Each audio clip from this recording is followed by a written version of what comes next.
Hello, hello. Can you guys hear me? Hello. I'll give people a second to come in. Whoops.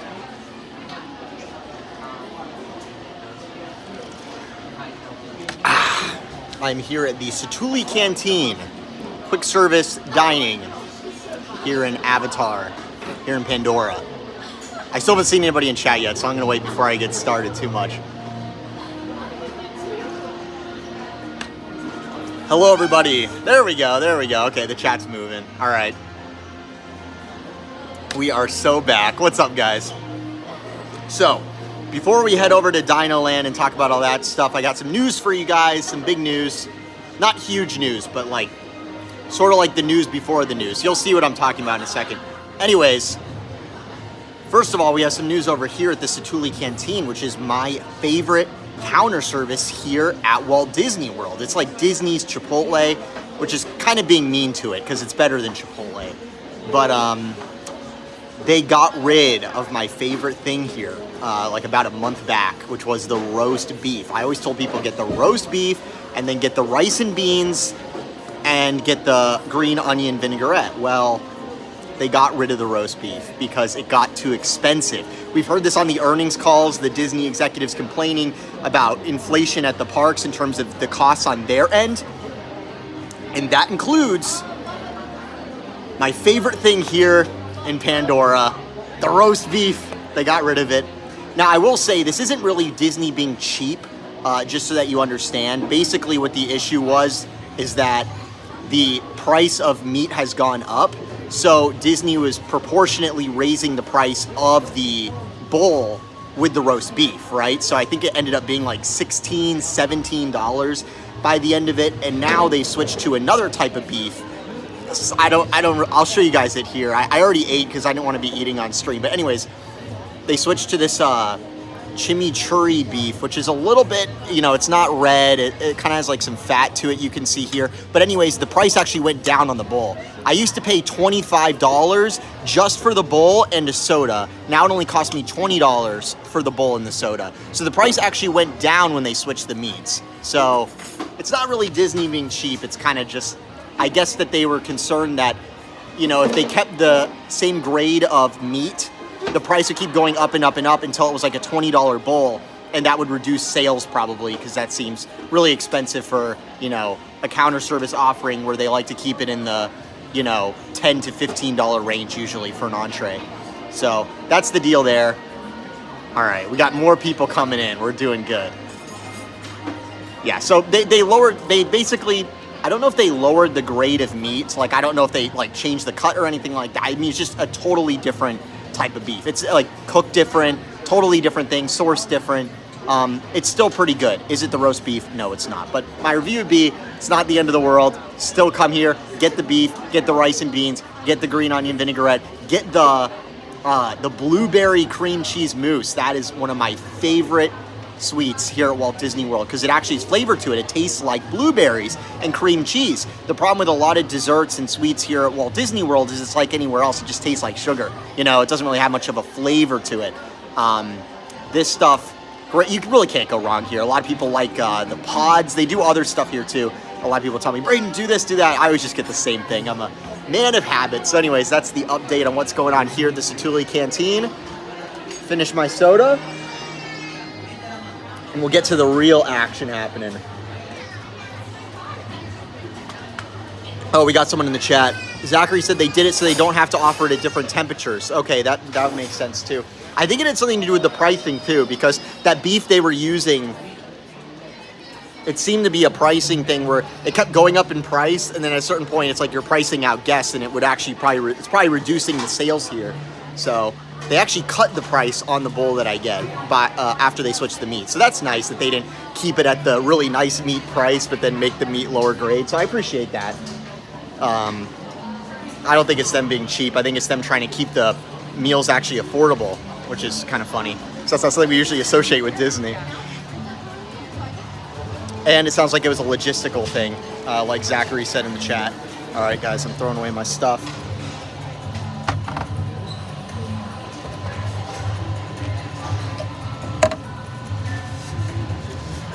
Chugging my Mr. Pibb a little too fast. Getting all over my face. Oh, thank you. There you go.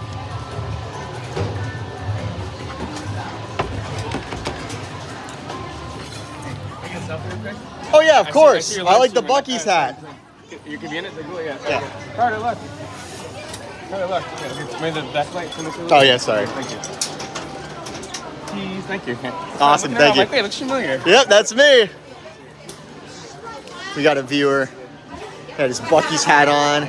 This kid had some Figment merch. Let's go. That's awesome. All right.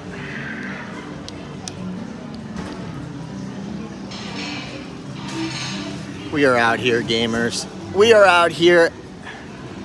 I don't know, Pandorans? I don't know what word I'm supposed to use. I love this land. This is a great land. It's funny with this land, we have some like real Disney Parks purists that usually agree with my critiques, but they're like, why do you like Pandora? That isn't good too. I'm like, no, Pandora's awesome, man. This is my favorite thing that Disney's done in the modern era, for sure.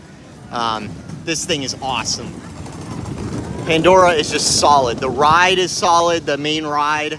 The river journey is fun. It's a little short, but I mean, this is like a true Imagineered, very well done land, you know?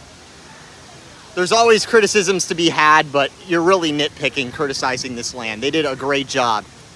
They did a great job. Great job. Hold on, guys. I gotta increase the screen brightness. I can barely see you guys in the chat. Okay.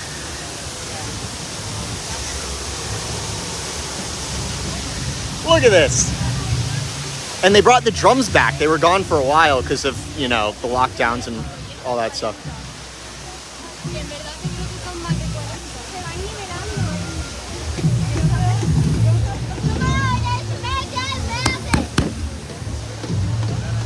We're out here. Steve said they brought back the drummers, like the show. I don't think so. I actually haven't seen them, but I'm not over here a ton, so I don't take my word for it. But I don't think they have. Live entertainment's been pretty lacking at Walt Disney World in some areas. Honestly, in other areas, I think they're doing all right. I was at the Magic Kingdom the other day. I'm trying to remember. There was something. Oh, it wasn't live entertainment. At the Magic Kingdom, I noticed the other day, I've been in the parks every day this week, getting a ton of stuff filmed for the channel, just generally, you know, nice B-roll, really nice quality stuff. I was at the Magic Kingdom for like 3 or 4 days in a row, getting video of everything. And I noticed that the Main Street vehicles, I remember they used to only run till like 10 a.m. or 11 a.m. In my family, we'd always get up so late on vacation. We get to the park, you know, we'd be like getting in at 1 p.m. and then close the park for the day. That was kind of how we did it. And we would never see the Main Street vehicles because they'd be done for the day.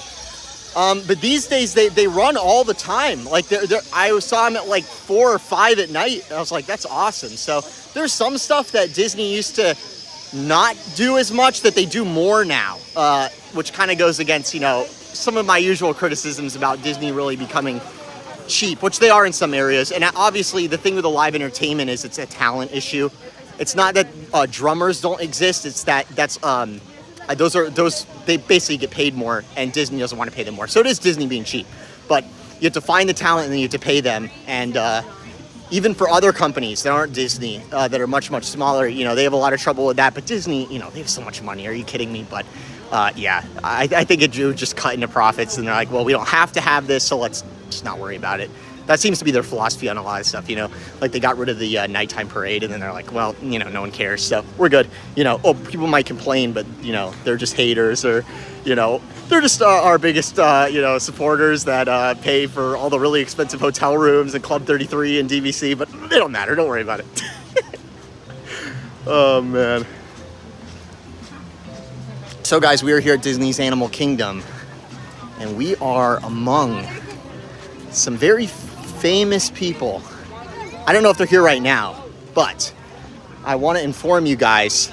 Well, first of all, so last week I don't know who it was. Someone on social media, I saw it on WDW Magic, spotted an Imagineering executive and some, I believe they are Walt Disney World operations people in Dino Land USA. So what are they doing in Dino Land USA? Why is Imagineering in Dino Land USA? Why is operations in Dino Land USA? We know why they're there. It's because we already heard at the last D23 Expo last year. We've been hearing for, what has it been now, like 5-10 years about them doing something to Dino Land. We've been talking about this Zootopia rumor for basically like half of the age of my channel, and I started in 2012. It's kind of crazy how long this has been a rumor. And at the D23 Expo, we heard from Parks Chairman Josh Damar about these ideas they had of putting Moana and Zootopia in Dino Land, which is, neither of them really fit the theme of the park. But some people are excited about the idea of Zootopia in the park anyways. And some people really like Moana, although Moana is everywhere, everywhere. Every park, every resort. I mean, look, even as I'm talking about it, I mean, the first thing I see. So, oh boy, there's music playing down here. I don't want to get copyright. Okay, I'm gonna have to get creative with this. So anyways, okay, we'll go. We'll have to do an alternate strategy here. So what I wanted to say is that we heard at the D23 Expo last year that they're considering putting Moana and Zootopia in Dino Land, and that's all we heard. And it was very clear from the way it was presented, the way the Parks Chairman Josh Damaro was talking about it, that all this was ideas. None of this was greenlit. They really weren't sure what they were going to do. They're really just gauging what we thought it seemed like. And honestly, I think the main thing they were doing is they just literally do not have anything happening in terms of capital investment, capital expenditure, CapEx. So to do like a parks update panel, you know, you really just have to just start throwing out ideas because you don't have any projects to announce. So that brings us to this year where we really haven't heard anything about that. The stuff that I told you guys months and months back about villains and them retheming Frontierland in New Orleans, I haven't heard anything from our sources about that since. I don't know what the status of that is. I don't know if there has been any progress. I doubt there has been, to be honest. I don't know of anything new greenlit at the parks that we don't already know about. But there is something that may be about to be greenlit, and that's what this video is about. And that's, of course, the Dino Land situation. So, man, it's really, okay. It's really annoying when people are like following you, just like trying to get in the shot. But anyways, so what I was gonna say is that now we have the Destination D23 event coming up. So, sorry, there's something wrong with the chat. Okay. Sorry, guys.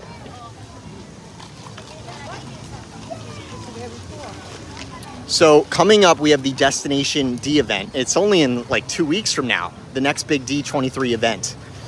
So the deal with this is that I'm gonna actually get on my notes here.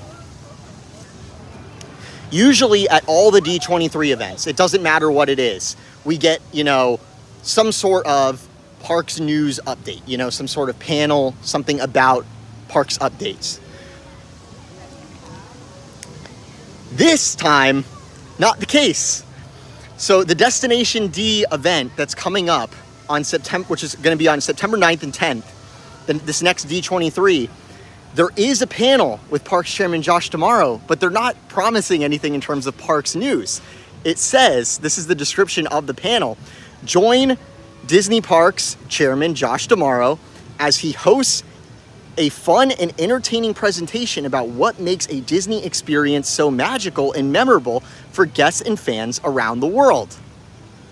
So you see, they're kind of like, they're not saying, well, usually that would be a park update panel, right? You know, where they talk about all the new things coming to Walt Disney World, but since there's so little in that regard, they can't really do a panel about it. So instead it's a more generic sort of panel where I guess they'll probably do stuff talking about, you know, cast members and I don't know, like highlighting like fun family experiences and stories and things that have happened at the parks. But I do know that Disney does have news for us. For example, the soundtrack has been recorded for the new Epcot fireworks show. The infrastructure for it is well on its way. All the piles are in. It's a bunch of little platforms out there. They're really low to the water, which is nice. It's not going to be it's not going to be obtrusive. Some people are worried about it. It's not going to be obtrusive at all. I'm not worried about that in the slightest, actually. And there's going to be barges that are a little taller, but they're only going to come out in the afternoon. So they do have news for us in terms of the Epcot fireworks show. I have no idea what the creative is on that in terms of the actual substance. We know creatives who worked on it, but they haven't told me anything about what is actually in the show. I'm guessing it's going to be a little bit of Epcot Forever and a little bit of Harmonious. We'll see. So that's coming along. So Disney is news for us there. And then the big thing that they might have news for us on is Dino Land. Because last week, we saw Imagineering and Walt Disney World operations spotted in Dino Land. The reason they were spotted there is because the way you might think it worked, I always thought this is how it worked, and it worked this way a long time ago, is Imagineering comes up with ideas, they pitch them to the guys with the money, the executives, the main guys, like the CEO, right? And a project gets greenlit or it doesn't, you know? Or they go back to the drawing board. That's not really how it works anymore. At least since Chapek and perhaps even previous to then, the way it works is that the parks are basically their own company. So what happens is that Animal Kingdom, the VP, and the president of Walt Disney World, they'll say, hey, Imagineering, you know, something, we need to do something with Dino Land. Imagineering will come up with ideas, and then it's basically up to the park itself and the resort they're basically the client. They're the ones who approve something or don't. And I definitely, obviously, CEO is some part in this. I don't know, I can't tell you exactly how it works, but basically the point is that Walt Disney World operations, Walt Disney World, the VP, the president, they have to be on board with this plan for Dino Land before it can be green lit. And you need the executives on board and the board on board by proxy of the CEO. So the news today is that right now I do believe that both Bob Iger, the CEO of the company, as well as one of the big guys at Imagineering, Zach Ridley, are in town partly to go to Dino Land and actually just to review this plan for Dino Land and talk to the Walt Disney World operations people, the managers here, the VP of the park, the president of Walt Disney World, the people that have really, frankly, stopped us from getting a lot of new stuff at the parks in recent years because they can't agree on anything. A big reason why we haven't gotten anything in Dino Land in so long is because I believe that the different people at the parks level have been disagreeing over what intellectual property to put in it. So the news at this hour is that Iger is here. They're going to see if they can get this thing greenlit, this Dino Land plan. And if they do, this is a big week for it. That's why I say it's the moment of judgment. If they do, they go over to Dino Land, they review the plan, and they say, you're good to go. Walt Disney World Operations is good with it. Imagineering's good with it. Iger's good with it. Walt Disney World President, VP, they're all good with it.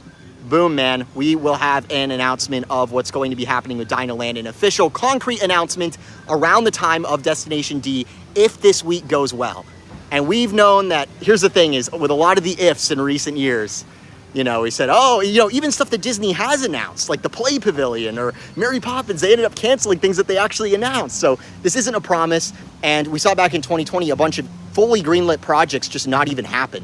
So this isn't even greenlit yet. So it's not a promise that we're going to hear about Dino Land at the Destination D event. But I do believe that if this week goes well, we will get a press release and perhaps even a specific mention of this and going into the plan during Josh D'Amaro's presentation at the Destination D event, which so far is very generic. And D23 seems a little bit evasive in terms of, you know, the full topics of these panels, perhaps because this is what's on the line. They're not even sure what the panels are going to consist of unless they come to some sort of accord on this Dino Land plan. So that is the news at this hour insofar as Dino Land is concerned. I went over here to the trail by the Tree of Life and, you know, I was able to zone in and get that out for you guys. But that is the news at this hour. I thought you guys would appreciate hearing that. We'll head over to Dino Land in a second and see the current situation. Here is the Tree of Life. Such an amazing park icon. You can look at this thing for hours and hours. I notice new animals literally every time I look at it. It's just crazy, man. What a work of art. Even down at the root level, so much cool stuff.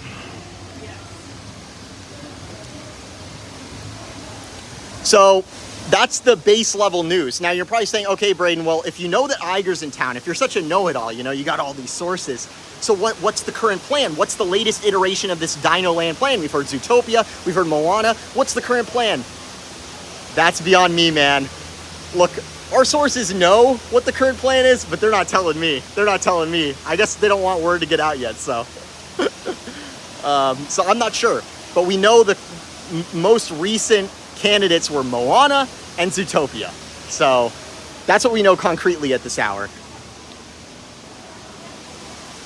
I'm gonna go under this waterfall thing. Hopefully I don't lose connection.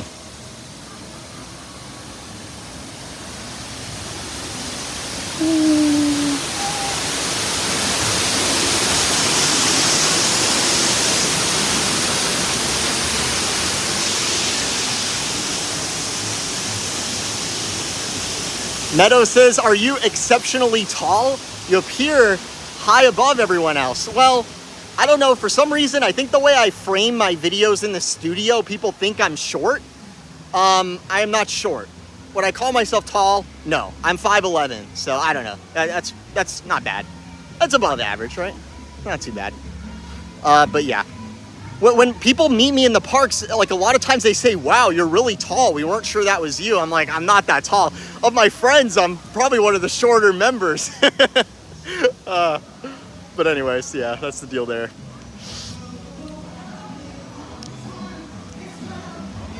Look at this, you guys. Matthew says, did you post a video recently and remove it? No, I did not.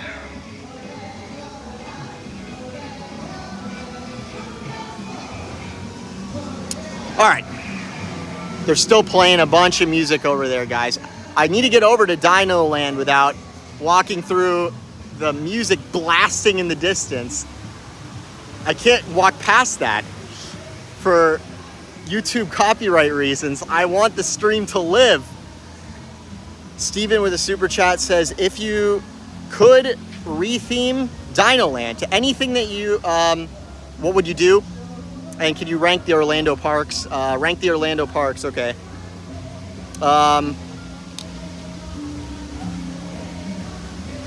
It's kind of difficult. Magic Kingdom, most to do. Epcot, most unique, but it's a mess these days. Hollywood Studios. Here's the thing is I have a hard time ranking them, and here's why. It's because I don't want to put Animal Kingdom at the bottom because I don't actually think that's true. Honestly, in terms of like being the most together, most put together, like I would recommend it to people, I would probably recommend Magic Kingdom, then Animal Kingdom, then Epcot, then Hollywood Studios. And I love Hollywood Studios, the main area, but the park is a disaster thematically. What's the theme of Hollywood Studios? The movies? Like, it doesn't even make any sense. It's the Golden Age, and then there's that animation courtyard area, which they don't do anything with. And there's like Star Wars stuff that isn't in the land. And then there's the actual land itself, which is no Pandora, let's just say. I don't know. Like, there's great stuff to do in Hollywood Studios, but all in all, I don't know. I think it's the most disjointed, and Epcot isn't much better in that respect. But Epcot's the most unique. You know, when a Disneyland resort fan gets all up in my face about how Walt Disney World's terrible, you know, I get to laugh at them that they didn't get Westcott. You know, we got Epcot. It's so special. It's really at the heart of Walt Disney World. But what would I do with Dino Land? There was an idea. So here's the thing is, there are so many iterations of Imagineering concepts for the Dino Land area replacing it. So many. The one that I heard years ago, it wasn't that long ago, I'm talking like 2019, 2020, their concept at the time, because Joe Rohde was still around, they hadn't pushed him out yet, and he wanted the theme of the park, them to stay true to the theme of the park, which is the relation between man and animals, man and nature. The concept at the time was, how do we put an IP in that fulfills the theme of the park? And the best that they could come up with is, what if we took the Shanghai Pirates ride system and we made it a live action Jungle Book themed land boat ride? And that sounded awesome to me. The problem is that it sounds like the Walt Disney World level executives, they don't like this idea because they don't like the Jungle Book or the live action Jungle Book. You know, because their prescription is it needs to be a recent IP that will get us a big attendance spike that people really like. So Imagineering was like, oh, okay, well, what about live action Jungle Book? That's pretty recent in terms of a property. And they're like, hey, stop tricking us. That's not what we meant. We meant Moana. Everything has to be Moana. I was over at the Polynesian. And you know, at the Polynesian, in the back area behind the Great Ceremonial House, there's a turf field. Now there's a sign on the turf field that says, join us every week for family activities on the turf field inspired by Moana. So we have a Moana thing in the middle of Future World for some reason. We have turf fields. It's just a turf field. and it's inspired by Moana. And they want to put Moana in this park. They already put the meet and greet in this park. They're trying to get Moana everywhere. Please no Moana. Please no Moana. I'm not big on Zootopia being in here either, but at least it's something. I mean, at least it's not Moana. At least it's something different. The problem with Zootopia is if they do Zootopia, you know they're just going to clone what they did in Shanghai. So it's another Tron where it's not a new ride. It's like just like a slight derivative or not even, like basically a total clone. That's what I'm concerned about with them doing Zootopia. Also, it doesn't fit the theme of the park. On a base level, aesthetically, you could say, oh, Zootopia is animal related, so Animal Kingdom. But it has nothing to do with the relation between man and animals. The animals in Zootopia are supposed to be allegorical, or whatever the word is, you know, to human problems, to human tribalism. So it's, what does that have to do with man and animal? And then people say, oh, well, what about Avatar? Well, that one is a little interesting, but it's approved by the visionary behind the park, Joe Rohde, who Disney has since forced out of the company in a power struggle. So that was the New Age Imagineers that are now taking over, who are here right now, by the way, to go over this Dino Land plan. You were asking, the super chatter was asking about what I would do. I was gonna say I like that idea they had of doing live action Jungle Book and do like a serious boat ride, because that has the potential to be a new Disney classic attraction, and it's technically a newer IP, but it's also a classic IP, and it really has the potential to be a classic Disney attraction in and of itself, not like, oh, remember this movie? And Jungle Book is about the relationship between man and animal. So it fits the theme of the park. Aesthetically, it would look really cool. That would be great, man, but they're not going to do that. So maybe they will. Maybe they will. I shouldn't be negative. By the way, guys, if you're going to send a big super chat, do it on PayPal. The link is in the description. YouTube takes 30% on here, so just be aware of that. And I'll check the PayPal before the stream's over. I don't know if I'm ever going to make it over to Dino Land. There's a wall. There's a war zone of music blasting over there. You can probably hear it in the background. They're having a party over there with pop music. Oh man. Okay. All right, we got another super chat. Debs from Liverpool, UK, said, I can't wait to get back to Walt Disney World next September. What do you think of any new additions maybe coming to Epcot? It's my favorite park. Next September? So if you're talking about this September, the middle area is not going to be done yet. If you're talking about next year in September, it'll all be done. So the problem with the middle area of Epcot is it's basically going to be a bunch of planners and pathway in the middle. Like, I can't believe that took them 5 years. It's crazy. But we are going to have Moana Journey of Water. And I might have looked around Moana Journey of Water a little bit yesterday. So it is pretty cool. It is pretty cool. If you're a fan of the jumping, the leaping fountains over at Journey to Imagination, you're going to like Moana Journey of Water. They have those exact leaping fountain water effects, except they go over you like as like a tunnel, sort of.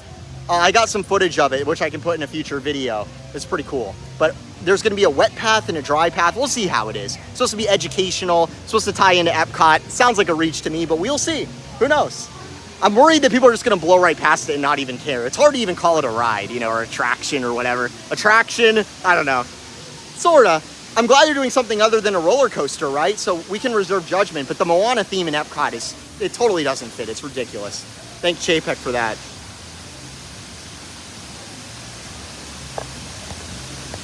So for those of you just joining us, the news at this hour is that I believe, according to our sources, that Bob Iger, the CEO, he is in town.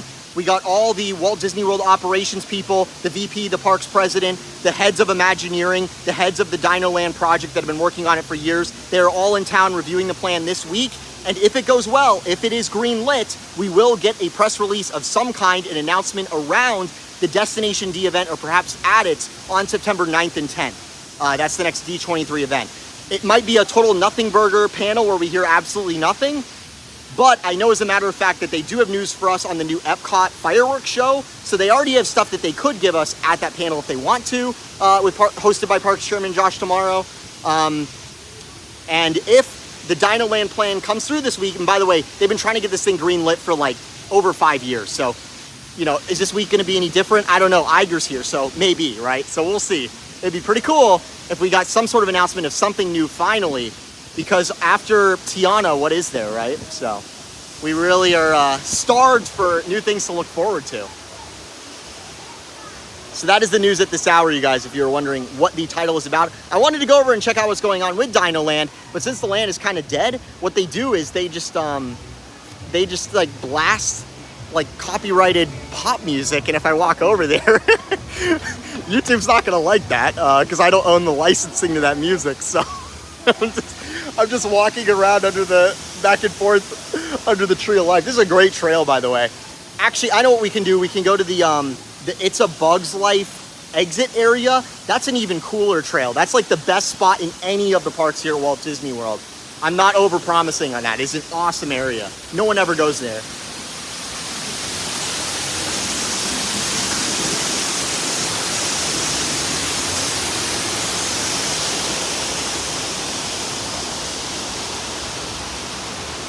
Kiss My Grits in chat points out that they don't feel that Moana would particularly fit in even Magic Kingdom.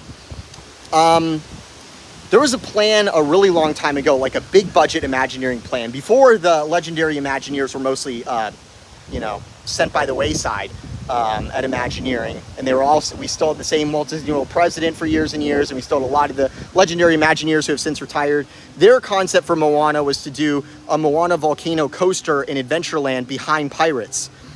And I always thought that was a pretty cool idea, you know? And I'm not even huge on coasters, but I thought that, okay, Adventureland, okay, a big budget ride, okay, a new mountain in the Magic Kingdom. I mean, how can you say no to that? That sounded pretty cool. And I think it would fit enough with Adventureland, because Adventureland has the tiki theme, and Moana isn't exactly tiki themed, which is obviously an American invention from, you know, the, you know, World War II era. But, you know, you can kind of fit, I mean, it's the tiki stuff is inspired by Polynesia, which is obviously what inspired Moana, so it fits in pretty well, I have to say. That's where I'd like to see it, personally. That's where I think they should have done it. Now it's all over the place. Now they're about to open a Moana attraction at Epcot, so it's like, the ship's already sailed on that, unfortunately. So now it's just kind of like, ugh.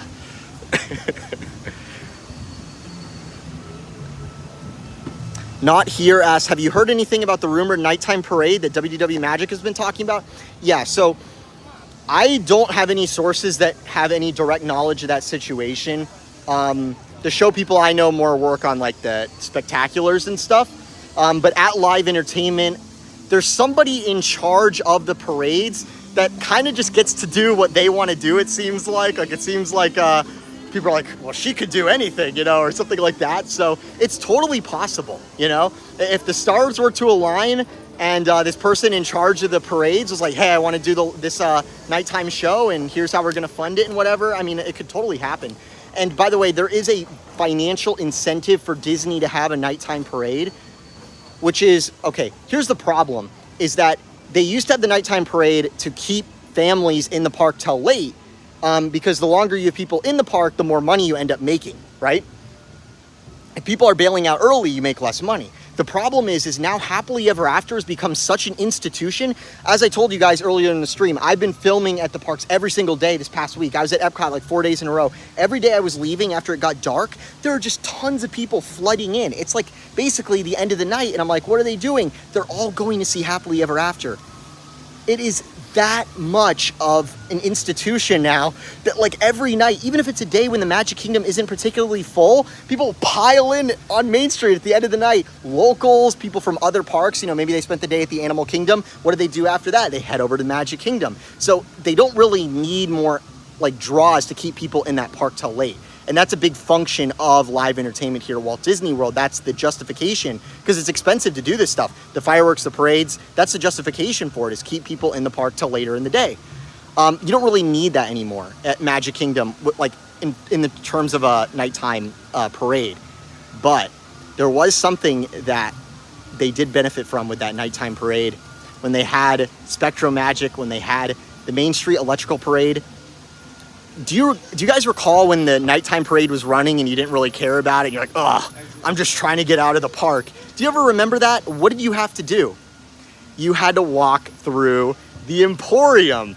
You had to go through Casey's Corner, all the way down Main Street, through all that merchandise. So you can probably guess what happened when Chapek got rid of the nighttime parade to save money at Walt Disney World. They actually lost money because it drove so many people into the gift shops. Now, in the time since, I think that sales have recovered on that front, like, easily.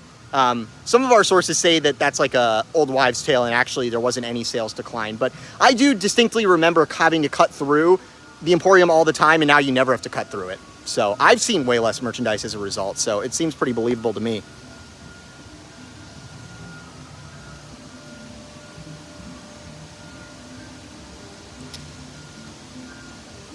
Oh boy. So, yeah, so it looks like I got a super chat of some kind, or like a sticker or something, but YouTube has this new feature where they like delete people's messages, and I can't even undelete them or see what they say. Potentially inappropriate messages are held for review. Okay, so I can go on a desktop computer and review it after the stream when the super chatter, I can't talk to them. Okay, thank you, YouTube. Oh boy. Oh boy. Whatever. Anyways, guys, this is the area I was telling you about. Look at this. This is just the best area. This is probably the best area at any of the parks. It is always, even when it's busy at the parks, it is always peaceful back here. It's an unmarked trail. You just kind of mosey on back here. You get to watch, you can do some people watching. You can see people across the way here. Just a beautiful, beautiful spot. Really awesome. Look at this, not a person. It's not even a slow day. It's pretty busy at Disney right now, actually. It was really slow around 4th of July, allegedly, but all the days I've been filming in the parks last week, it's been busy every single day. Even the days where there's a Halloween party at night and people are like, oh, no one goes during the day. Yeah, they do. There was like a 3-hour wait for Peter Pan's flight during one of those days. People are like, no one's gonna use a single day ticket only to stay till 6 p.m. Oh, really? Well, then why is the wait 3 hours? All right, we got a super chat that I can read. Sorry to that other person if they sent something I can't read it. Tyler says, do you think we'll hear updates on the Magic Kingdom expansion? Or at least just New Orleans? So Tyler, as I said, since I released that video talking about the Blue Sky, the Imagineering intention to retheme Frontierland to New Orleans, I've heard nothing on that since. I don't know if there's been any development on it. And the fact that they haven't even announced it or started on it, I mean, Tiana's pretty far along. So, you know, you'd think if they were going to do the New Orleans thing, they would have announced it by now. That video was months and months ago. Maybe they'll review that while Iger's here. But I know that Dino Land is something that they are reviewing this week. And I'm guessing maybe Dino Land is a little bit cheaper, or, you know, definitely a lot cheaper than the Villains expansion at the Magic Kingdom for sure.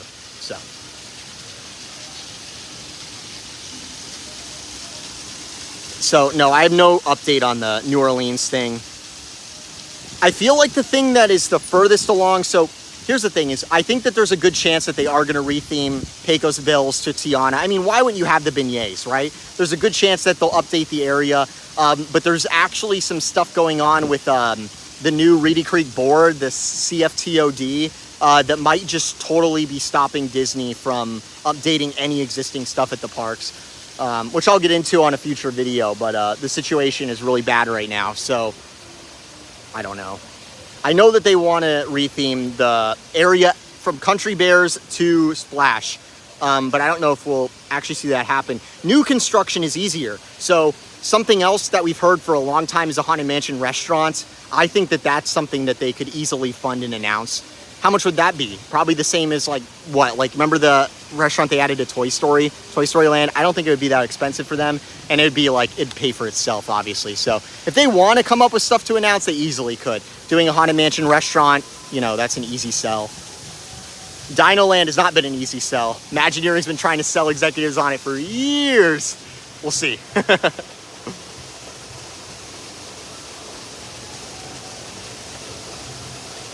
So,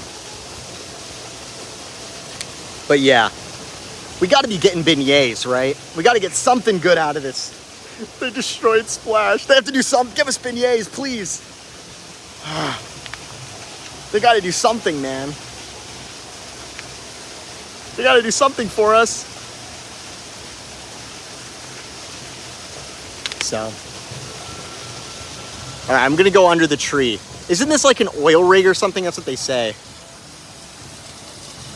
We'll see. We'll see if the foundations are the same as an oil rig or something like that, I think.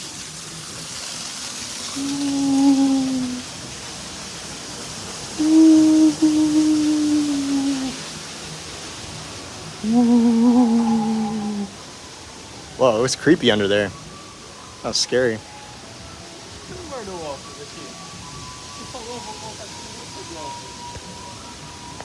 We got a super chat from Gypsy Crossroads. He says, save Dinoland.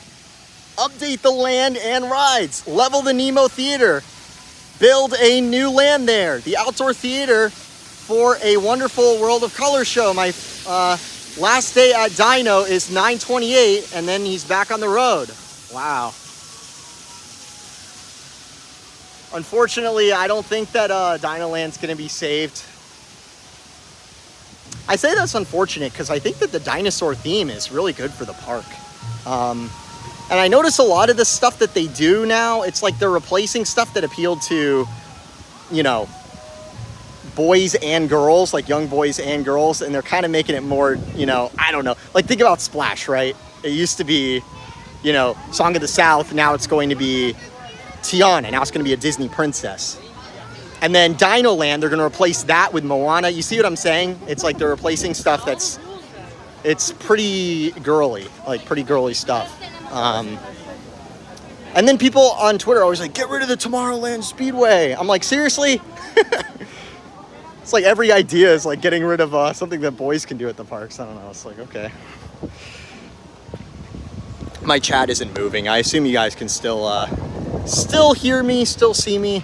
We've had this issue in the past where eventually the stream will cut out for me and then I have to refresh it and then we'll be back. So you guys can probably still see me, but I cannot see you.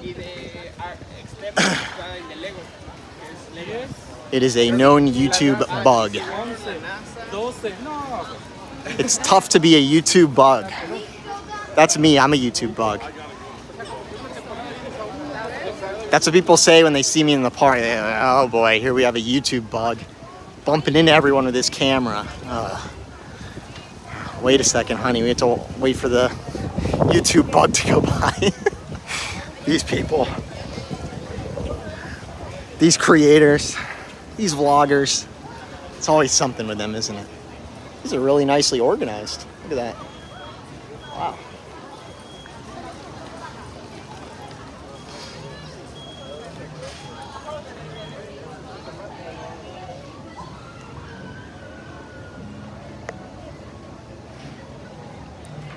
Here we got some ducks. What's up, buddies? What a beautiful day out here. I hope I'm still live. I'll just keep going, whatever. I'll just keep going until YouTube crashes and then I'll fix it. So anyways, guys, that is the news at this hour. We got executives in town. We have the possibility of this Dino Land thing finally moving forward. I haven't heard anything new on the Frontierland front at all. So I don't know the status of that project at all, to be honest. Some people say like, oh, who are all these sources? It's all made up. I mean, my track record is like so clean on this stuff. I always announce very, very specific stuff. Like if you think I made something up, it'd be less specific. There's such a high probability of being wrong, you know? I told you guys what color Cinderella Castle is going to be way in advance. And people were saying, oh, you just made that up for views. Really? Those videos don't even get that many views, you know? It'd be much better to make like any other kind of video, to be honest. Okay, chat's back. Let's go. Finally. All right, we got a super chat from Kiss My Grits, who says, thank you so much. It says, it's pretty embarrassing, but also kind of funny that Disney has no answer for Epic Universe. Yeah, it is kind of funny. All right, it sounds like we're good, guys. Yeah, there's this weird thing on the YouTube app where the chat just cuts out, and then I'm worried I'm just talking to nobody. Find some shade. You look hot? Yeah, I know. It's so hot. Dude, it's so hot in Florida right now.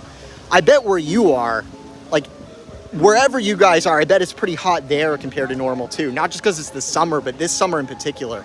I've been filming in the parks all week and it has been a scorcher.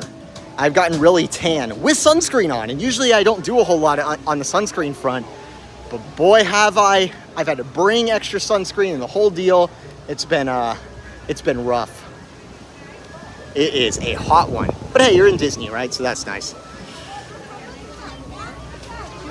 Are you going to Halloween Horror Nights? No, I've never been to Halloween Horror Nights. I actually haven't been to the Universal Parks since I was 14 years old, believe it or not. Back in 2013. I've gone to Universal Studios Hollywood more recently. I went and did the backlot tour last year, so that is my most recent exposure to Universal. And that park is nothing even close to anything that Disney has, so. There's a lot of like Disney fans who are like, oh, Brayden's become a huge Universal. I don't even know anything about Universal. You know what I am? I am team good theme parks, and Universal is destroying it with their new stuff. It is Disney level. That's just the facts. That's just the facts. And Epic Universe is super, super exciting. Oh, awesome. Thank you. All right, we're heading to Dino Land. We got Mickey Views fans hanging out under the Dino Land sign.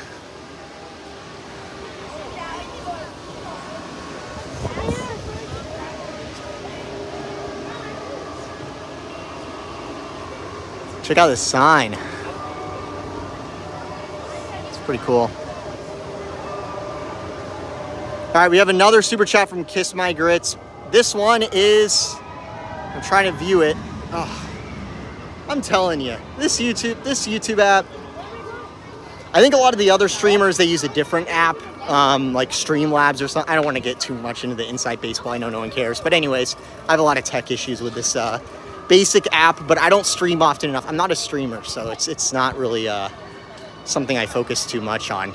The way you do it properly is you get, the certain app you get on an Android phone, you hook it up to an iPhone, and you have one that is the camera and one that is the thing where you interact with the chat and this and that, and you get there's these boxes that you can get that look a little suspicious when you're going through security, where it has like a bunch of antennas coming off of it, and basically it allows you to thread between several cellular carriers. So at the same time, you basically have your own hotspot, which is connected to multiple MiFis. So you're on like AT&T and Verizon and this and that, and then you have perfect streams.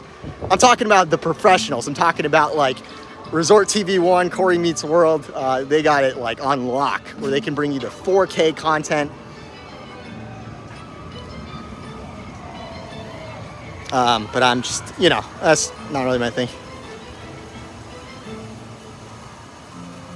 All right, it looks like we got a sticker from Lisa. Thank you so much. All right, I'm looking at the super chat. We're getting to Dino Land, guys. Check this out. We're so back. Sorry, I'm trying to read these super chats. I want you guys to look at my quizzical face as I try to get around this interface. Okay, I think KJ Dino sent in a super chat. Thank you so much. Ethan asked, new resort, where should it be? He thinks Brazil/Australia. Oh, a whole new Disney park. Where should it go? Like a whole new resort. What do you guys think? Where should a whole new Disney resort go in the world? I feel like Australia has definitely been asking for one for a long time. Texas, something in Middle America, maybe. Definitely something in Australia, New Zealand. That's a huge market. Disney hasn't touched at all, or very little. Here we are in Dino Land, guys. They already have a bunch in Asia. Yeah, I'd probably say Australia, New Zealand. Oh, so it says South Korea. Oh, yeah, that's probably a good one. Although a lot of them probably just go over to Tokyo Disney, right? So a lot of Koreans just probably go there.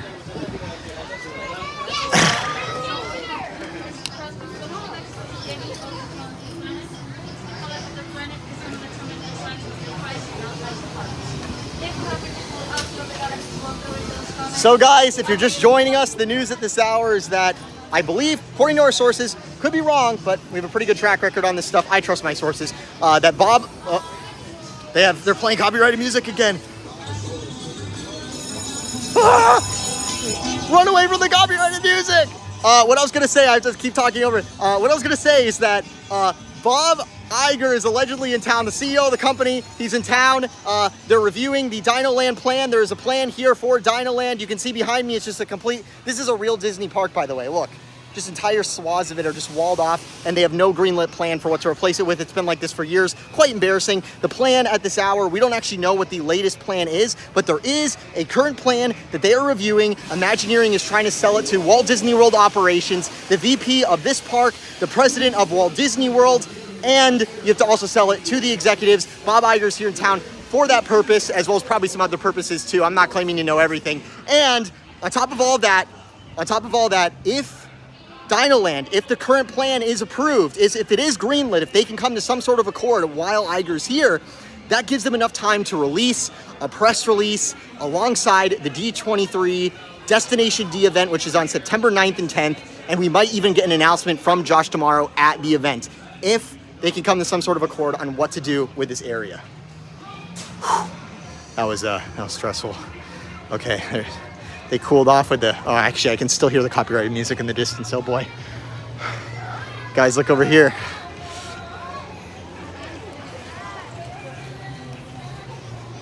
We got the Dino Bash characters coming over.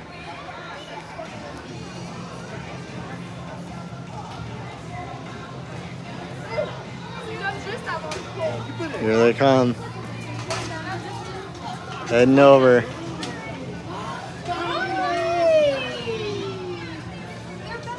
You guys know those vloggers that talk to the Disney characters? I've never done that in my life. I feel I'm like, sometimes when the Disney characters come up to you, I'm just like, hi. I don't know what to say. Oh man. Oh, I know something that we should check out. This building, this shop. If they're gonna be getting rid of this whole area, this is where Primeval Whirl used to be. If they're gonna be getting rid of this whole area, I heard there's some really cool stuff in here theming wise. So let's document that while we're here. Assuming I'm still live because the chat's been frozen again. So also, one second, I need to check my battery. Okay, we're doing good on battery. Yeah, look at the theming in here, you guys. This is so cool. See, this is Imagineering, man. I'm sure the people doing the, the Imagineers, quote unquote, that are doing the hotels, they'll probably say, this is so cluttered. This is so busy. This is so tacky. It's themed. It's themed. There's stuff to look at. It's so cool, man. Look at the train up there. We are here enjoying Dino Land, if you guys are just joining us, which is going to be on the wayside soon, potentially, despite the fact that capital expenditure has been through the floor and Disney hasn't been approving anything of significance. Sources of Mickey Views indicate that that may no longer be the case when it comes to Dino Land, that this might be the first step to get some juice, finally get some money in the door for capital investment. And also just logically, that makes sense if you think about it, because Disney gets tax.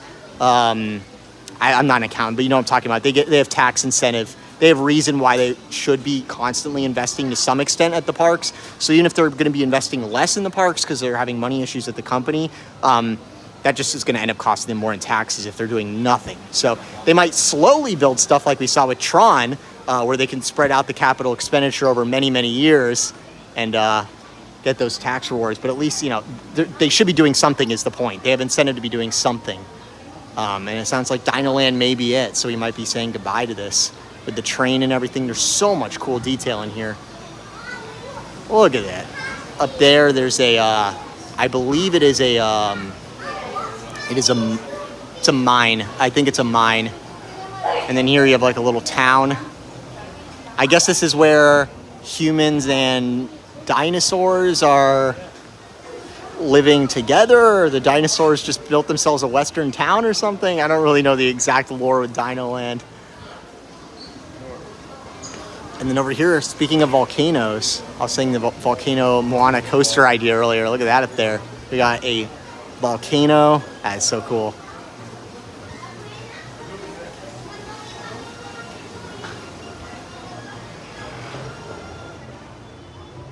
Okay.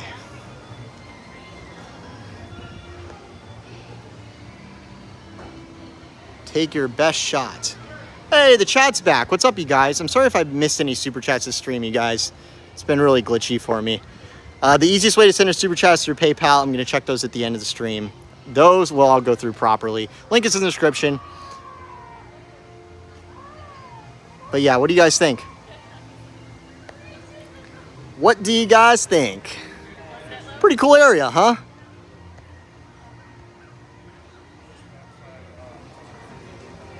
Whoa!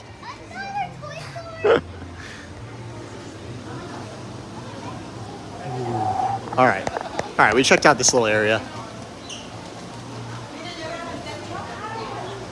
There's a lot of detail in here. What's cool about stuff like this is, you know, if you're waiting for your family, you know, let's say they're in the restroom or someone's getting food or someone's buying merchandise here, you can just go around and enjoy the shop because there's a bunch of cool stuff in it, you know? Like, you can just look at the ceiling.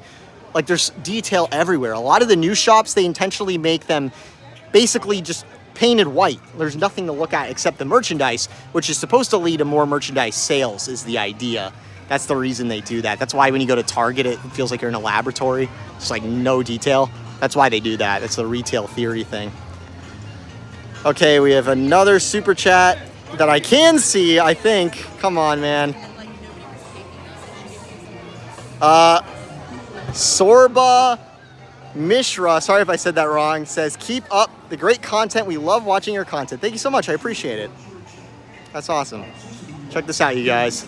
So this is where we used to have Primeval Whirl, and right now it is nothing, but that may not be the case for long because recently some users online spotted an Imagineering executive and some Walt Disney World ops people here in the land, and we have reason to believe based on our sources that Bob Iger is here reviewing the plan right now. Look at that view of the clouds and stuff. That's really cool. Look at that. All this may soon be no more. No more photo booth. No more Spalding basketballs.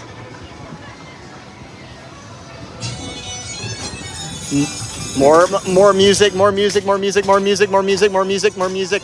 YouTube, there's no music on this stream. I swear, there's no music. By the way, my friend has always made fun of how in this land, it looks like you're in like a really rundown area with this cracked parking lot. And then if you point that out online, people are like, it's supposed to look like a cracked parking lot. It's supposed to look bad. It is kind of funny that they themed it this way because it kind of looks low budget, doesn't it? It's so funny. The theme is that we made an area that's low budget carnival rides because we needed more stuff for kids to do in the park when it opened. That's the theme. It's supposed to look like that. Disney doesn't have many lands like this. I believe Universal has more lands that are sort of in this tier. Not to insult Universal too much, but I could be wrong about that, but I don't know. This I would still rate higher than Universal Studios Hollywood. Okay, we have so much copyrighted music, it's insane, man. This stream, I'm doing what I can. All right, I don't know what to do. We got very famous music playing in the distance, but maybe YouTube won't be able to pick it up. But I made sure the audio quality was good. So that's, okay, whatever. So this will be gone. They're gonna replace all this with Moana or Zootopia. That's crazy, man. That is crazy. Annette says you're not hearing it. Okay, good. Oh, do you guys remember? Some of you guys will definitely remember this. Remember when they put all the Christmas lights around this dinosaur? That was so cool. I don't know if they still do that, but in a previous year, not that long ago, they covered the whole thing in Christmas lights up here, and it looks so cool. And then you can walk through the bridge right there. That was awesome. That was really cool.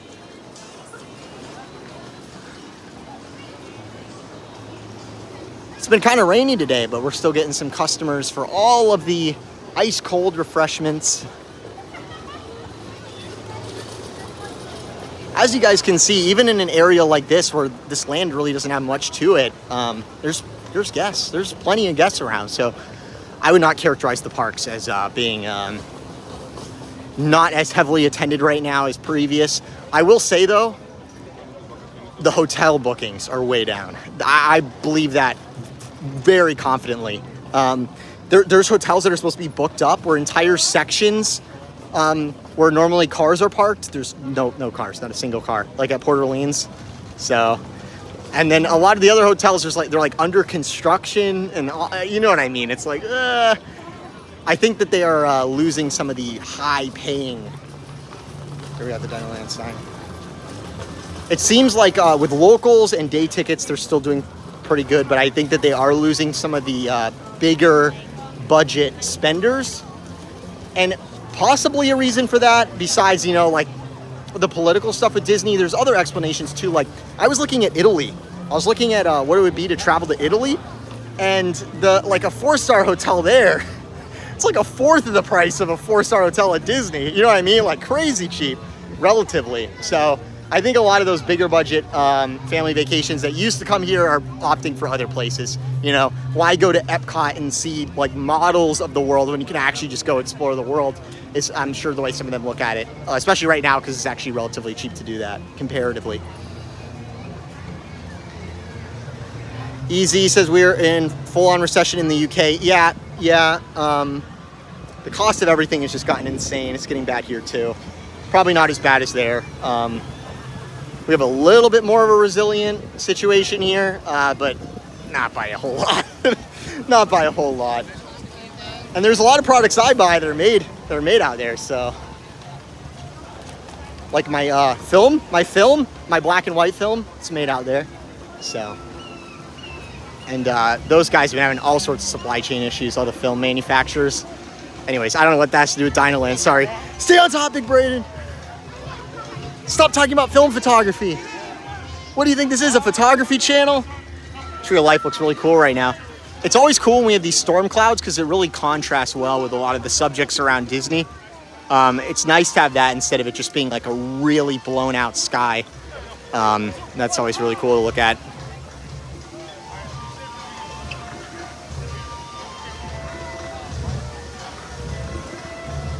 Pandora, Dino Land, Africa, Island Mercantile. Okay, we have a super chat from Travel Spin, I think. Okay, we have a super chat. See, the super chats are now stacked on top of each other, so I can't see all of them. Ethan, I think, says, if anywhere in the world should get a new Disney resort, where should it be? Okay, I think we already got that super chat. Brother, YouTube, come on, man. This is so bad. Guys, please send super chats on PayPal instead of YouTube.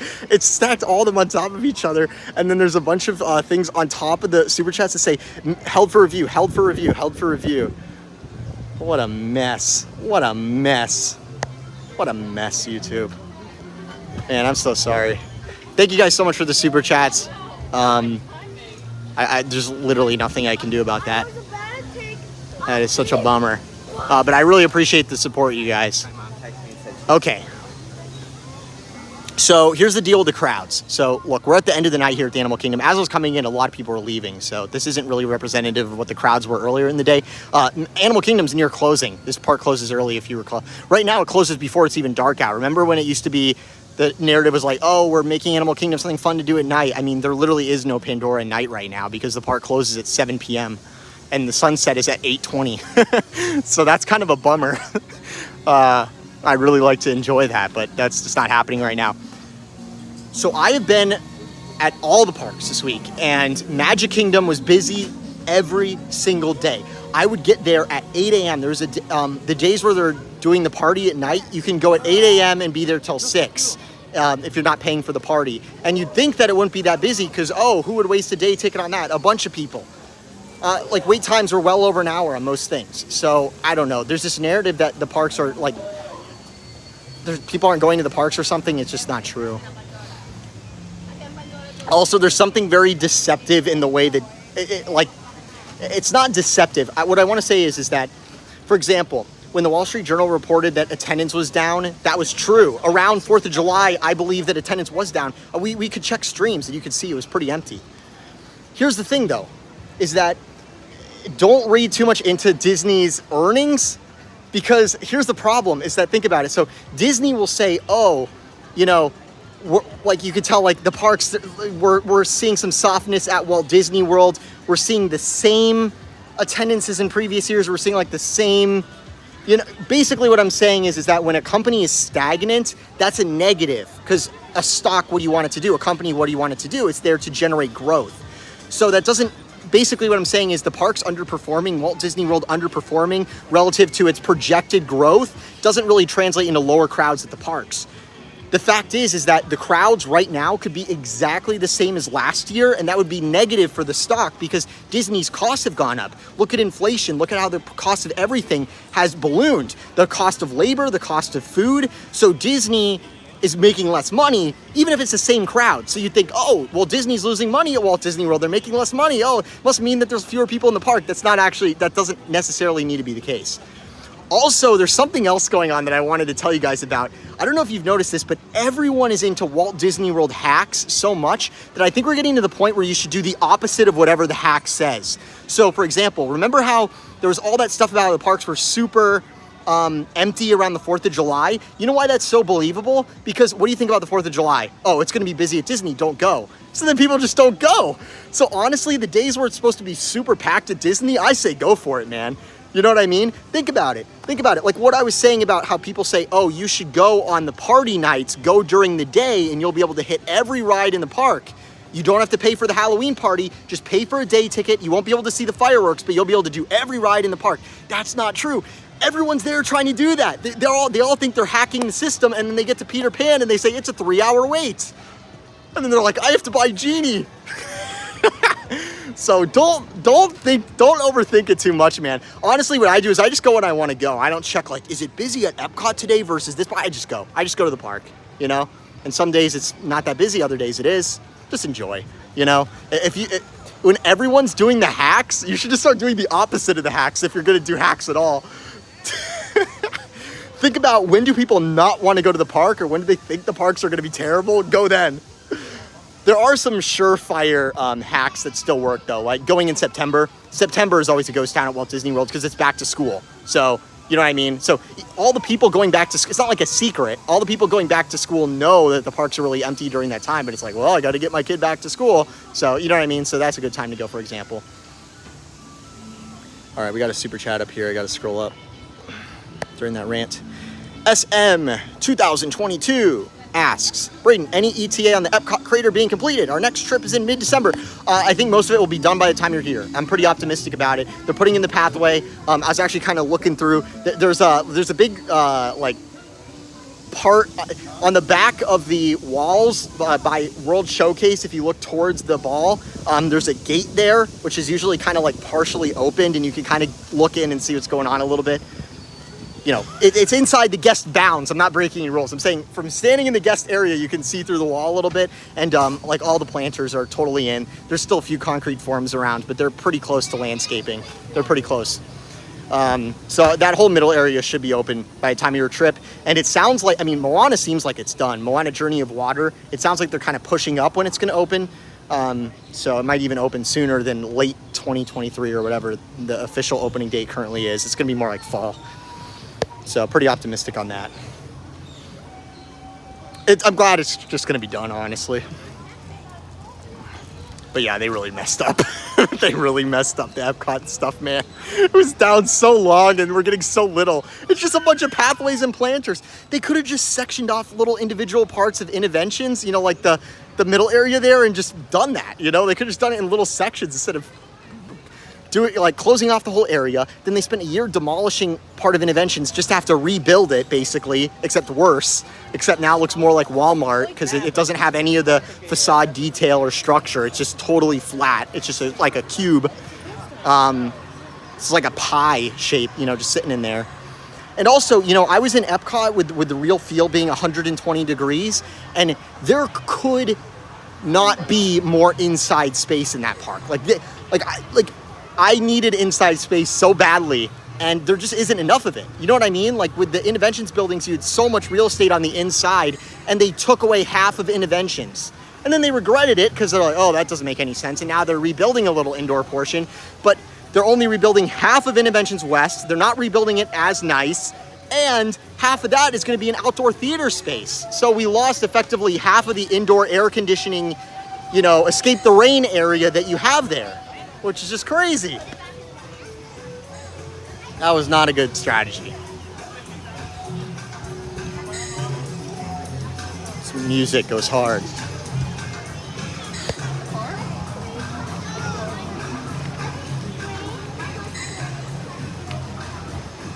Michael says, but it's supposed to be themed to Walmart. Yeah, exactly, right? That's the new style. You just don't get it. You just hate everything new. Well, what if the people doing the new stuff don't get it and they're not even really Imagineers? Like, people who do mall design and graphic design and have a base level comprehension of how to use Photoshop kicked out all the legendary Imagineers, and now they're doing the projects and they're bad. You're just a hater. If you don't like that, you hate Disney.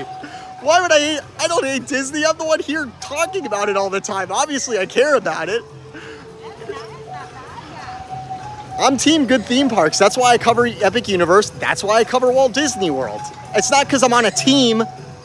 I like good attractions. I appreciate all the theming in this place.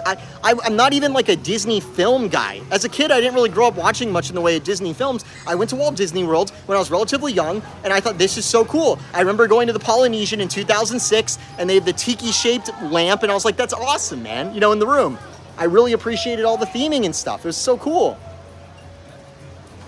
And then I wanted to document it. I saw it as a great subject to film, to take photos of. I've been doing all this film photography stuff, posting it on you know, Twitter and Instagram, and all the video. I've been shooting so much video, and I've been covering the news, but we just haven't had much news lately, so there's not that much to be optimistic about. But that's the subject of this video, is that we have executives in town. We might get a Dino Land announcement soon. We might. I'm not telling you that at the Destination D on September 9th and 10th that we are going to hear what's going to happen to Dino Land. But if this week goes well, because the executives are here, that I can tell you for sure, we could get a press release around the time of the Destination D event, or we could get an actual announcement of this project, an official announcement of what they are going to be replacing Dino Land with at Josh D'Amaro's panel, which so far is a very, very ambiguous description. So, that's the story. Is that enough for you guys? Did I cover everything enough? I don't think those people know me. They just want it. I don't know. Whatever. What's up, guys? If you ever wonder why I filmed the video like this is why. So if I film it like this, it's over. It's over. Hi! No one will ever be able to focus on what I'm saying.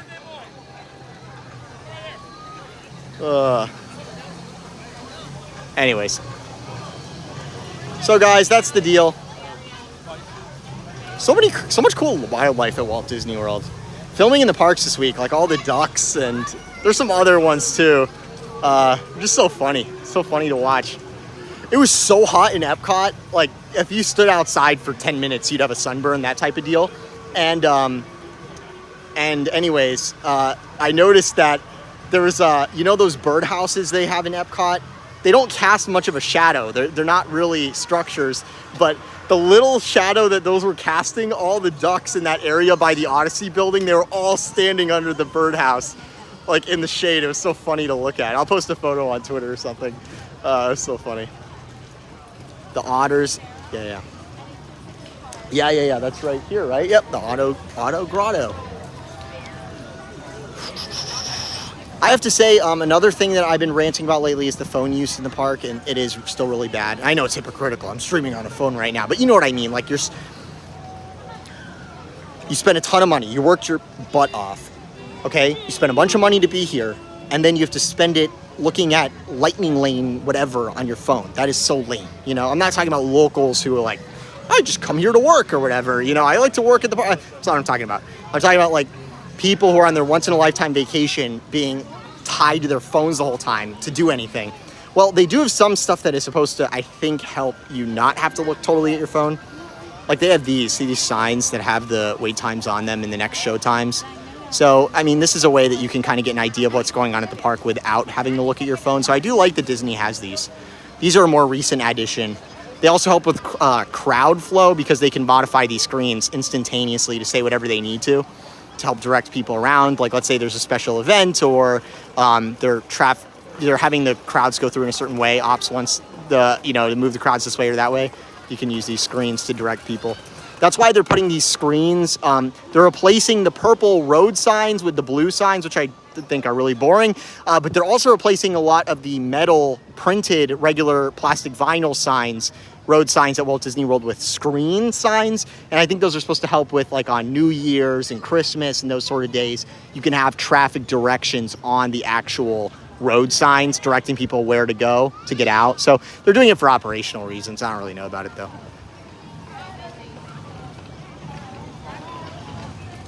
Look at these seats.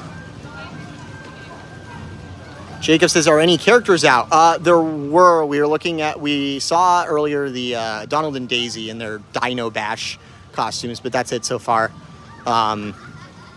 Kevin, we have not seen. I think maybe too late for that. I don't know. Really cool area. The Animal Kingdom is so chill. So chill. So guys, leave any last questions in the chat. Let's go. We're gonna be turning down here. I hope you guys enjoyed this. I wasn't planning to go this long. You guys got a lot of extra content. Me going on rants and everything. Nomad Lounge. Yeah, that's a good spot. That's a good spot.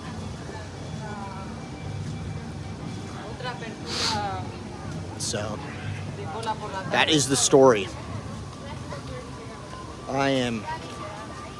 It's so funny. It's been overcast this entire stream, but I've been sweating. The whole time, you know? It doesn't matter how light of a fabric you have on, or it just doesn't matter, man. It's just a absolute scorcher where it feels like the sun's on you even when it's been overcast for hours. It's nuts. It's been a hot one everywhere this year, but especially in Central Florida. Whew, wear that sunscreen. Wear that sunscreen. I'm usually not big on the sunscreen because it has a lot of chemicals in it, which are not good for you. And honestly, you know, if you're just intermittently out in the sun most times a year in Florida, the UV index is pretty low, so you're fine, but not right now, man. The UV index on my weather app is, 1 to 11, and it was past 11 every day I was filming in the parks. It just said extreme. And when I'm filming in the parks, I'm filming stuff outside. I'm outside the whole day, so I'm not like other guests where they're going into rides, out of rides, you know what I'm saying? So I'm just like permanently out. You guys want to see some kangaroos? I go.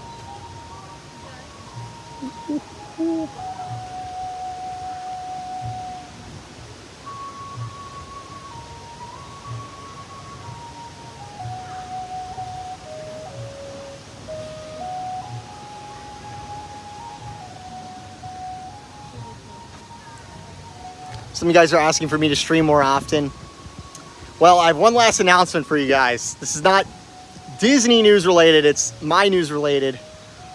I have been living in Orlando since September of 2019. I am moving out. I'm in the process of moving out, moving to another state, moving to a whole new place. I have some life goals that I'm trying to hit, and that's not gonna mean anything for the content because I haven't done a vlog since like sometime last year.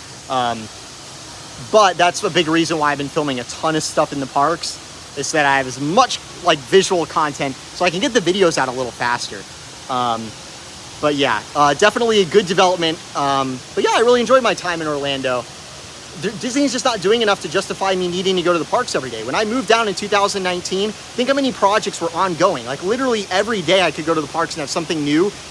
What I do is I cover infrastructure development at the parks. There's just not a lot of that happening right now. So I'm thinking, why am I spending as much as I am for a studio apartment? I mean, the price of that thing has gone up 50% in like under 5 years, which is crazy. So, so it's going to be a money-saving venture, which is going to be great.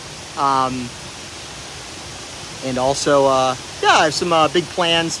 And a bunch of people throughout this video have been asking me, yes, there's more address unknown historical documentaries on the way. There's one in the works. It's been in the works for quite some time, but that's what I'm going to be focusing on next. I wanted to get that Brightline video done first. That one took forever. The video came out a month ago or so, 2 months ago maybe. And since then, I've been doing a bunch of logistical stuff and also doing the regular news coverage here on the channel, and on and on and on. But yeah, I've been working on that video. Man, I've gone through so many old newspapers, it's crazy. So anyways, guys, that's the news. So the executives are in town. To recap, the executives are in town. Bob Iger, I believe, is here. They're going to be reviewing the Dino Land USA plan. They are reviewing it, whatever the current plan is. We do not know. I do not know. I don't tell you guys stuff I don't know. I don't make stuff up. I tell you guys what I know, and that's it. And everything else is speculation, and I feel like I distinguish them very... People who like know how to...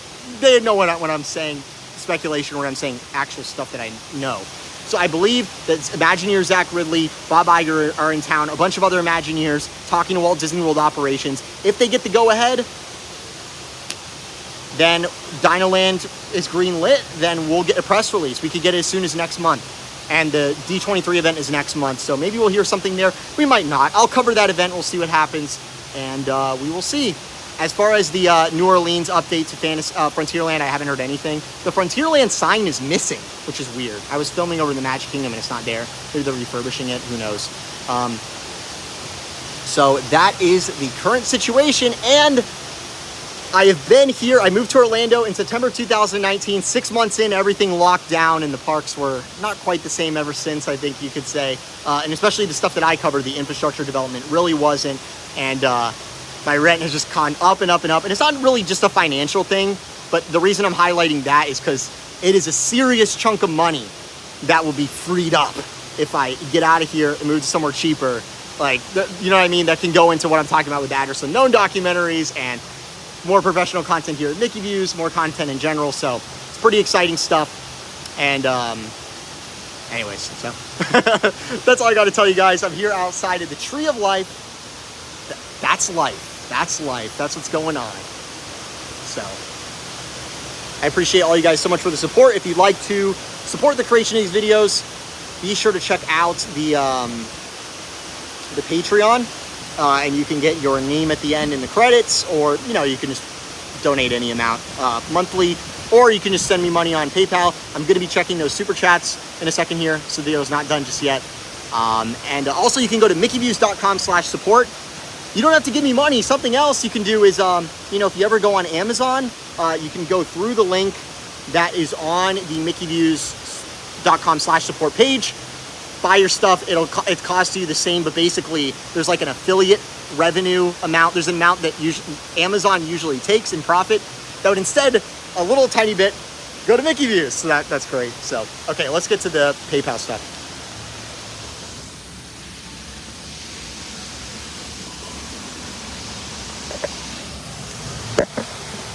The Tree of Life. And by the way, the stuff that people are saying about more live streams, because I'm going to be moving farther away from Walt Disney World, that doesn't really mean anything for the channel, including these live streams. I do like 2 or 3 of these a year. I'll be around. I'm still close enough to Disney that I'll be here pretty frequently. So, yeah, I can definitely do more streams. I just wouldn't really consider myself a streamer. I think of myself more as, like, for example, the vlogs that I did while I was living down here, you know, they're really more news reports. That's what they were intended to be.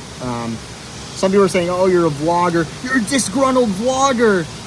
Like, I was never like someone who wanted to be on Disney's media list and get dessert parties. Have you seen me? Do I look like someone who enjoys dessert party? You know what I mean? Plus, we got to preview rides before the media people did. Like Tron, we were there the first day of the first previews. So we crushed it, man. And that's thanks to the viewers. We have cast member viewers, Club 33 viewers, DVC viewers.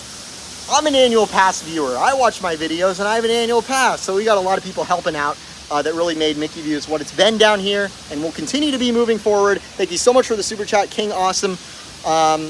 He says, hey, Brayden, love the channel. Keep up the good work. Thank you so much. Something I just discovered is I'm trying to get on my iPad here to check the PayPal super chats, if there are any. And I discovered that there's no Wi-Fi at the actual Tree of Life, the park icon. So if you're thinking about hanging out under the Tree of Life to, you know, get work done, good luck, because there's no Wi-Fi there. So you have to go somewhere else. It's like a Faraday cage over there or something. I guess that's kind of nice. You're one with nature. No radio frequency. That's nice. That's nice, actually. We like that. except for when I'm trying to end the stream and get through the super chats. Come on, baby. Okay. We got to the kangaroo area. Now there's Wi-Fi. Maybe that's where the Wi-Fi comes from. Kangaroos.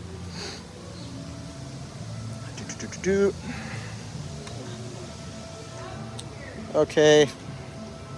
We are on the Wi-Fi. Just Barry says, hi, good evening. Good evening. Okay. Signing in. Bada. All right. We did get a super chat. We got a super chat from Dustin. Thank you so much. He says, I love your channel. Cheers, Dustin. Thank you so much, Dustin. I really appreciate it. I really hope you guys enjoyed this stream. It looks like that's all we have. So we are good to go and finish off the stream. Pretty happy with how this one went. Sometimes when the streams ends, I just kind of delete them. So I'm like, that wasn't really that good. This one was good. I went through the news pretty well. And yeah, got some nice little rants in there. Some fun moments. The current Imagineering situation is not good, guys. I want to make it clear. It's like, I don't think people really realize when we say Imagineering, it used to mean like generational Imagineers, right? Now, I mean, a lot of the stuff that's like at the parks is stuff that's made by third-party companies, first of all. And that's always been the case. There's always been contractors and ride manufacturers and all that good stuff. But now what we're talking about is a lot of the legendary generational Imagineers have been pushed out. And it's like an internal politics game with a lot of these people in LA that do, like, I don't know, like a lot of stuff we're getting in the parks is based on things like, thank you, is based on things like, I don't know, stuff they saw at LAX, stuff they saw at the local fashion mall. You have people that are getting these senior roles in Imagineering who have no engineering background at all. Like, they literally need people to shadow them when they're developing these ideas because they have no concept of engineering. So it's just a mess. It's just a mess. And we've seen a lot of Imagineers leave of their own volition, and also some have been pushed out. And here we are at the Animal Kingdom. Here we are at the Animal Kingdom, and Joe Rohde is not here to protect it anymore. Unfortunately. The thing is, I think that he had a problem with, I think Chapek had a problem with Joe Rohde, or I don't really know for sure, but I don't know. I always thought maybe he could come back. He was at the D23 Expo last year, so maybe Joe Rohde will come back to the company. That'd be great. Because he was supposed to be doing stuff with Virgin Galactic, and I don't know if anything ever happened with that. So maybe Joe Rohde could come back. Who knows, right? Or at least, do some consulting on stuff here at the Animal Kingdom, because this is like the most thematically consistent park. It is an awesome park. It's an underrated park. Highly recommend going to Disney's Animal Kingdom. Just beautiful, beautiful place. So. Oh, by the way, Joe Rohde, people are asking about what he's doing now. He's on Twitter. So if you want to see what he's up to, he's on Twitter. He's always tweeting stuff. It's a lot of like politics and stuff like that, though. Not really a whole lot. I don't know. Sometimes people say stuff about Animal Kingdom and about the Dino Land expansion, and he comments on it. He's definitely on the same page we are in terms of, it should be something that actually fits in the park, which sounds like something that's super obvious, but it's not obvious with these current executives. They just want, put Moana in every park. Put Moana in the middle of Future World in Epcot. Literally what happened. Oh, man. All right, you guys. It's great talking. That'll have to wrap it up. I think we covered a lot here. All right. So guys, that'll do it for this video today. Thank you guys so much for watching. I really appreciate everyone who super chatted, and everyone who commented, and everyone who liked the video. Make sure to do that. And everyone who subscribed. And I really appreciate all the support. I'll see you guys around. Needless to say, stuff I told you guys in this video, I'm currently in the process of moving, so I have a lot going on in my personal life, and some very exciting stuff. And and we have another Address Unknown documentary on the way, and it looks like we might have some Disney news upcoming here. Finally, something new to talk about if we get this Dino Land thing. We'll see if it happens, man. I just have a hard time getting my hopes up anymore with Disney, but we'll keep getting our hopes up, and we'll see. So thank you guys so much for watching. I really hope you guys enjoyed it. I will see you guys around. Thank you so much for watching live from under a random tree, not the tree of life, just a random tree. Here at Disney's Animal Kingdom. This is Brayden. Thank you so much for watching. Have a magical day. See you guys. Have a good one. All right. Goodbye.